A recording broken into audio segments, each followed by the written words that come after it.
చేస్తున్నాం. అండ్ అల్లు అరవింద్ గారిని కూడా వేదిక మీద జాయిన్ అవ్వాల్సిగా రిక్వెస్ట్ చేస్తున్నాం. కూర్చోండి, నా స్పీచ్ అయిపోయాక నేనే పిలుస్తా. మీరుంటే నాకు కూడా ప్రెజర్ అవుతుంది, ఇప్పుడు నిల్చోబెట్టేసి మాట్లాడేస్తున్నాను. సో చాలా రోజులు అయింది. మీడియా మిత్రులందరికీ నమస్తే. అందరు బాగున్నారా? సో ఏం బాసు, ప్రొడ్యూసర్ అయినాక స్మార్ట్ అయినావు నువ్వు. యూజువల్లీ రివర్స్ ఉంటుంది సార్. సినిమాలు ప్రొడ్యూస్ చేసే కొద్దీ ఎండిపోయి నవ్వు మాయమైపోయి జుట్లు ఊడిపోయి ఇట్లుంటుంది పరిస్థితి. కానీ అల్లు అరవింద్ గారి గ్యాంగ్ ఒకటి హ్యాండ్సమ్ ప్రొడ్యూసర్స్ గ్యాంగ్ అనమాట. అట్లా సార్ ఎస్కేఎన్ గారు, బన్నీవాస్ గారు, ధీరజ్ గారు, ఇప్పుడు వాసు ప్రొడ్యూస్ చేసే కొద్దీ ఊడిపోవాలి, కానీ ప్రొడ్యూస్ చేసే కొద్దీ ఇట్లా మీ చుట్టూ కూడా స్ట్రాంగ్ ఉంది కదా సార్. సో అది సార్ మొత్తానికి.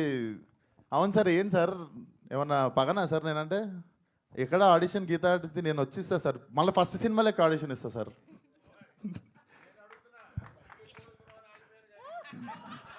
డబ్బులు ఎక్కువ అడుగుతున్న విశ్వక్సేన్ తమ్నైల్ వచ్చేసింది. మీకేం తక్కువన్నాయి సార్, థియేటర్ మీదే, సీటు మీద కూర్చున్న సీటు కూడా మీదే. ఆడ పంచాలి సార్, నాలంటి వాళ్ళకి మంచితే మంచిగా ఉంటుంది industry. So jokes apart, Vasu. So firstly Vasu, ఇందాక నేను చెప్పాలనుకుంది ధీరజ్ గారు చెప్పారు. అంతంత ఎందుకు అవుతుంది బడ్జెట్ అనుకుంటే పాపం వాసుకి వాసిపోయినట్టుంది. But still you're looking very strong. I think cinema బాగుంది కాబట్టి it's making you stand. And అది చాలాసార్లు అర్థమవుతుంది, మనం తీసిన సినిమా మీద ఏం డౌట్లు లేనప్పుడు, లేదా అరే అది చేసి ఉంటే బాగుండు, ఇది చేసి ఉంటే బాగుండు అన్న ఫీలింగ్ లేనప్పుడే ఇట్లా ఒక టీమ్ కాన్ఫిడెంట్గా నిల్చొని ఉంటుంది. So all the best to the whole team.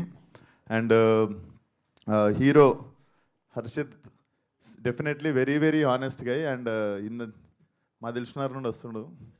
So next దిల్షునార్లోకి ఇండస్ట్రీ పెడుతున్నాం సార్. స్టూడియో కావాలంటే మీకు అక్కడ ల్యాండ్ ఉంది నాది. దిల్షునార్లో ఒక స్టూడియో పెడతా అంటే మా ల్యాండ్ ఉంది, డన్. సో దిల్షునార్ నుండి వస్తున్న యాక్టర్స్ ఇద్దరు ఉన్నారు, మా దిల్షునార్ నుండి అండ్ తెలంగాణ నుండి వస్తున్న మా actors. So all the best. And నేను హర్షిత్ని ఈవినింగ్ అట్లా మా ఫ్రెండ్స్తో గ్యాదరింగ్ ఒక దగ్గరికి వెళ్తే అక్కడ దూరంలో దివానాగా తిరుగుతుండే. సో నాకు ఇప్పుడు అర్థమవుతుంది, నువ్వు మీ సినిమా మోడ్లోనే తిరుగుతుండు బయట కూడా సాయంత్రం అయితే. సో అదే మోడ్లో నేను ఇంటికి తీసుకెళ్ళిపోయాను ఆ రోజు. పోతే అన్న దివానా సినిమా వేసినా రా అంటే నేను వస్తారా అని చెప్పినుండే. సో ఉత్తిగా లేదురా, నేను నిజంగానే వస్తానని చెప్పినుండే ఆ రోజు. వాసు నువ్వు పిలవకుండా వీడు ఒక మెసేజ్ పెట్టినా వచ్చేస్తుండే నేను. అండ్ శ్రీకాంత్ అన్న, your honesty in the film is seen on screen. So definitely నువ్వు మీ నాన్న వెళ్ళిపోయిన తర్వాత జరిగిందని అసలు ఫీల్ కాకు. ఐ థింక్ ఎతికితే మీ నాన్న సినిమాలోనే దొరికిపోతాడు. I can sense that in your honesty. And all the best to the whole team. Sridevi garu amazing speech అండి. ఈ మధ్యలో మిస్ అవుతుండే మేము కొన్ని సెన్సేషనల్ స్పీచ్లో, అది మీతో మళ్ళీ రీస్టార్ట్ అయింది అనుకోవాలి. అండ్ వాసు ఇంత మాట్లాడతారని నాకు తెలియదు.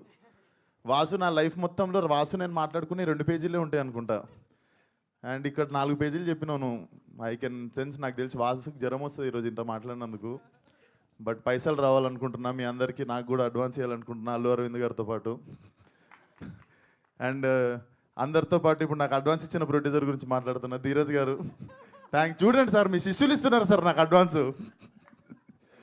So Deewana should be a blockbuster definitely. Harshit జర లవర్ బాయ్లో కరువు అవుతుంది అంటే నేను కూడా మెల్ల స్మార్ట్ అయినా, నువ్వు కూడా వచ్చేసినావు. సో యూ కెన్ సీ కొంచెం లవర్ బాయ్స్ దగ్గరని చెప్పి అనుకుంటుంటే ఇప్పుడు గర్ల్స్ అందరికీ హర్షిత్ వస్తున్నాడు ఇప్పుడు. So all the best to the whole team. And Eshwar గారు అద్భుతమైన మ్యూజిక్ ఇచ్చారు. 40 స్పీకర్ల కాన్సెప్ట్ చాలా బాగుంది సార్. నేను కూడా ఎప్పుడన్నా మీకు పెడతా 40 స్పీకర్లకు పని. And Krishna master, how are you? Super. And Vamsi Pachipulusu మన DOP bro, thank you so much. నాకు కుదరలేదు, నాకు కూడా చాలాసార్లు హెల్ప్ చేసిండు. Thank you brother. రాకీకి కావచ్చు, ఈ always use to like 1 call away వచ్చి హెల్ప్ చేస్తుండే. Thank you Vamsi. And thank you మీరు అసలు మీకు చిన్న సినిమా పెద్ద సినిమా ఆ సినిమా ఈ సినిమా ఏం లేదు, ప్రతి సినిమాని జబర్దస్త్ ప్రమోట్ చేస్తారు. కాదు, అక్కడ కూడా 1 సైడెడ్ లవ్ స్టోరీ, అబ్బాయిలే గొప్ప అన్నారు. కనీసం అమ్మాయి గురించి ఒక్క విషయం నేను చెప్పాలి. ఎవరు గొప్పనో చెప్పాలి, తప్పు లేకుండా సారీ చెప్పేటోడు గొప్ప. ఫెంటాస్టిక్ అసలు. ఓకే, సో మీకు కూడా 1 సైడెడ్ లవ్ స్టోరీలు బాగానే ఉండుంటాయి, క్రష్లు లాంటివి. అలాంటిది ఏదైనా ఒక మెమొరీ షేర్ చేస్తే. లైఫ్ అంతా 1 సైడే సరిపోయిందండి. ఒక్క మెమరీ చెప్పండి. నేను 10th క్లాస్లో డిపిఎస్ అని దిల్షునర్ ఢిల్లీ పబ్లిక్ స్కూల్ కాదు దిల్షునర్ పబ్లిక్ స్కూల్ ఇది. సో మా డాడీ బైక్ దొంగతనంగా తీసుకొని డిపిఎస్ బయటకు పోయి బండి ఆపుకొని 1 year చూసినా కానీ అమ్మాయితో మాట్లాడలే 1 year.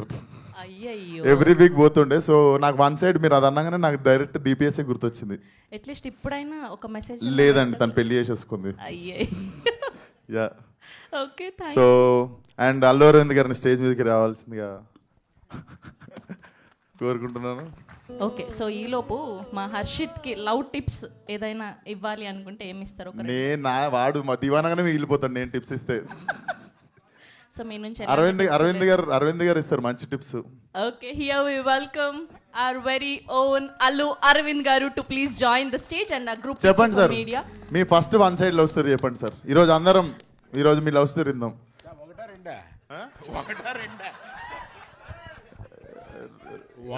రెండోది ఇప్పటికి స్విచ్ ఆన్ ఉందా సార్?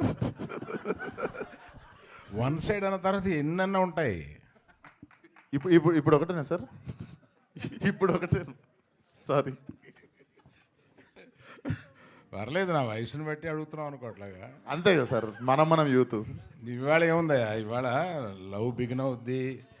2 జనం లేని సినిమాలకి వెళ్ళి, అంటే ఎక్కువ హిట్ కానీ కార్నర్ సీట్లో కూర్చొని ఆ తర్వాత 2 షాపింగ్లకి వెళ్ళి ఇవాళ లవ్ ఓయోలో ఎండ్ అవుతుంది. అంటే ఏంటి సార్, నాకు తెలియదు. ఇంత అరుస్తున్నారంటే తెలియలేదు. అంటే ఏంట్రా? ఒక గ్రూప్ పిక్చర్.